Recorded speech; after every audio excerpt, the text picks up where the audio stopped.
when he saw that the horns of his buffalo were in position, he rose up to his impressive full height, hefted his weapons, and screamed at his staff officers sitting on the rocks behind. "I shome, I ngene, hebe!" 15,000 warriors screamed back at him, "Usutu, Usutu, Usutu." With this, the order ripples out that these grandsons of Shaka could now descend into this killing field. The Zulus chanted great rhythmic chants across the hills. They stamped their feet with these enormous stamps that almost seemed to shake the earth.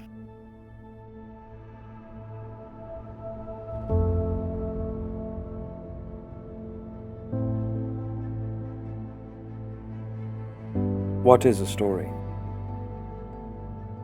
From the moment we learn to paint and carve into the ageless stone, tales of our ancestors' endeavors have been passed down from generation to generation. It is our responsibility to preserve their deeds, their hopes, their fears, and their legacy, keeping them alive forever. Why are we drawn to stories? Do they remind us of who we are, who we could be, what we have built or destroyed? Do they define us? Why do they inspire us? Why do so many people come from all over the world to visit these faraway places which are not really on the way to anywhere?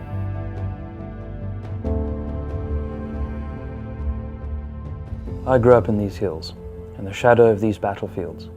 My father before me would explore these places with his father, and we have devoted ourselves to telling these stories.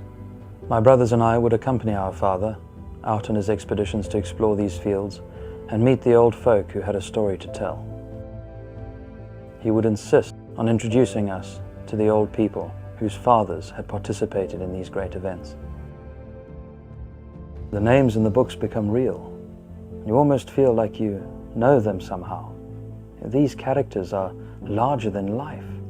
You cannot help but be drawn in by their stories and be moved by them. I thought that as the years passed that I would have become jaded, but I have grown to love these places and their stories more and more. But there are more stories out there, waiting to be told. There could have been 5,000 dead men spread about the base of the Sphinx mountain, all of them sons, brothers, and fathers. The saddest part of the whole saga is what the Zulus had to say of this great battle.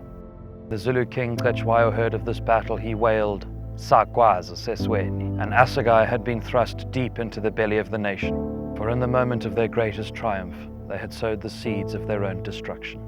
This was their finest and their darkest hour.